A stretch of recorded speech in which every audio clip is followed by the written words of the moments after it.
first time it happened, I was alone at home and had just arrived from school. My mom had this delivery job that we depended on. I sat alone in my room, staring at the screen of my computer. It happened to be the only place I got solace, as it was only me and my computer. I used to watch movies, play games, and chat anonymously online with friends. I gained pride as I knew no one recognized me in social media part of life. Expressing myself with a pseudo account really helped, as I was battling with low self-esteem, which was caused by my drunkard father. He cared less of my well-being, and every time he got drunk he would insult me. This made me isolate myself from others and made my computer my best friend. It was this day that things turned unexpected ways, and my screen friend turned its back to me too. That morning I posted a photo of me on full face mask. I made sure not even my mother could recognize me. A caption read, "The upcoming best ninja of the world. I admire learning martial arts, and I knew this was the only way to gain back my self-esteem." That day I arrived home early than usual to watch some Japanese martial arts videos to grow my interest in joining them soon. I was shocked. The words on the screen cut deeper than any physical blow ever could. They mocked me the dark ego, belittled me, tore me apart piece by piece. I was just a boy trying to navigate the treacherous waters of adolescence, but in the vast world of the internet, I was nothing but a target. The cyberbullying started innocently enough, with a few hurtful comments here and there on social media. They said I could never make it in being ninja as they trolled me with my weaknesses of having an absent father. It quickly escalated, spiraling out of control like a wildfire consuming everything in its path. Soon, my entire online existence was under siege, flooded with hateful messages, cruel memes, and malicious rumors of my father disowning me and my mom and trying to console myself.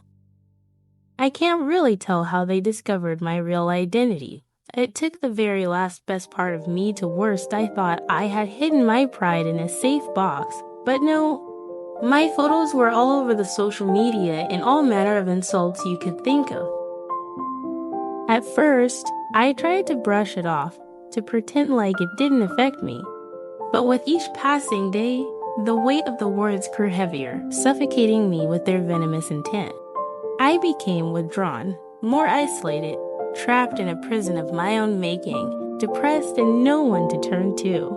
As the only child, I did all it takes to stop myself from adding more worries to my mom and kept all my sorrows to myself. My father would appear and disappear in the house any time of the day or night or stay away for months without coming home. As the hours turned into days, the cyberbullying followed me like a shadow, haunting every aspect of my life. It infiltrated my thoughts, worsening my self-esteem and shattering my remaining confidence. I lost the only friend I had. I don't blame him, as he deserved some break from all the things surrounded me. He was getting more affected the more he hanged around with me. He was commanded by the other boys to never be seen around me. Sometimes it got worse to a point of beatings, went home bruised. His mom to warn him to stay away from me because it was clear from my background I totally had nothing to offer in the friendship. Instead, I snatched his remaining dignity. I understood, missed opportunities, and retreated further into myself, desperate to escape the relentless onslaught of hate. But the scars left by the cyberbullying ran deeper than I ever could have imagined. They shaped the person I became, coloring every interaction, every relationship with a tinge of fear and mistrust. Even as I grew older, the wounds refused to heal, festering beneath the surface like an open wound that never quite closed. I can't confidently post a photo of me online or comment on others' posts. I fear being judged, being underrated, being recognized. Making new friends became a greater issue as up to adulthood. I can't really relate with others as per my age. I feel there is a chapter in my life that needs address, more so of my kids, because the worst part of raising them will be applying my experience to their lives. I'll try not to. As an adult, I tried to move on, to leave the pain of the past behind me. But the specter of the cyberbullying lingered on, casting a long shadow over my social life and my sense of self-worth. I struggled to form meaningful connections, to trust others, to believe that I was worthy of love and acceptance. And though I tried to bury the memories of those dark days, they haunted me still, a constant reminder of the power of words to inflict lasting harm. The bully may have moved on, forgotten the pain they caused, but for me, the scars of cyberbullying would always remain, a permanent reminder of the profound impact it had on my life.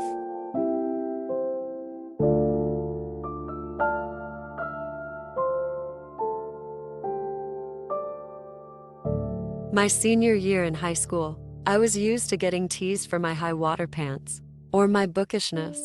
I was short on social skills, but the teasing didn't get under my skin. Until my senior year, a group of boys chanted insults at me from the back of the school bus every single day that year, and the bullying took over my life. The worst part was that the adults in church couldn't or wouldn't make it stop. The start of high school, I decided I would graduate early, since I could get all the credits I needed. In 3 years, it seemed like no big deal, but one of the girls in my class had shocked all our grades. For years, she told people that I was likely to be the valedictorian of the senior class.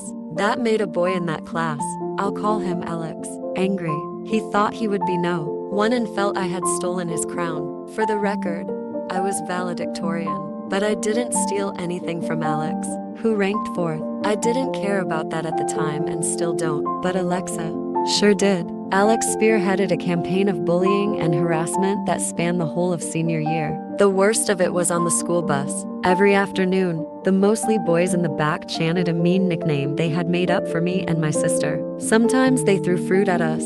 It's hard for me to convey my misery at having a whole bus full of kids chant insults at me in unison. The day before Christmas vacation, someone on the bus threw an ice ball and hit me in the back of head, hard. I turned around to see who did it and got a second ice ball in the eye. I lost it. Fistfights weren't frowned on then in the way they are now, and I was not shy about whacking a boy who was out of line. I went after the kid who threw the ice balls. He was younger and smaller than me, but surprisingly strong. Neither one of us got hurt, but in the fracas, my glasses fell off and someone ground them underfoot, shattering the lenses. For the rest of the ride home, the kids in the back pelted me with sugar cookies the school had handed out, a shower of tiny Santas and Christmas trees. I was 16. It was the worst day of my life. My parents spoke to the principal, who spoke to the bus driver, who took the side of the bullies. The harassment continued. I have no doubt that similar scenarios are playing out across America today, but I hope the outcomes are different. I believe in the power of restorative justice to turn enemies into allies. Programs like No Bully teach adults and students how to break the cycle of bullying. And sometimes, social media comes to the rescue. The bullies' targets aren't the only beneficiaries of these types of interventions. NPR reported that children who bully others are more prone to illness and poverty as adults. I eventually moved cross-country in my 22nd, and my hometown became just a sour memory. But one day, when a teenager thrust his crotch in my face on a crowded train and gay-baited me, I had barely come out to myself at the time, and old terror returned. After that, when there were teenagers on the train, I wouldn't get off at the Castro, San Francisco's gay neighborhood, even though I lived there. I'm older and tougher now. I thought I had put the bullying behind me, so I was blindsided by the rage that resurfaced during last year's confirmation hearings for Brett Kavanaugh. When Christine Blasey Ford said the worst thing about her assault was the boys' laughter at her expense, I was right back on the school bus, with those kids who thought that picking on me was a tremendous joke. I can't change my past, but I can speak up for all the kids who have been bullied, threatened, or assaulted, and say that this must end.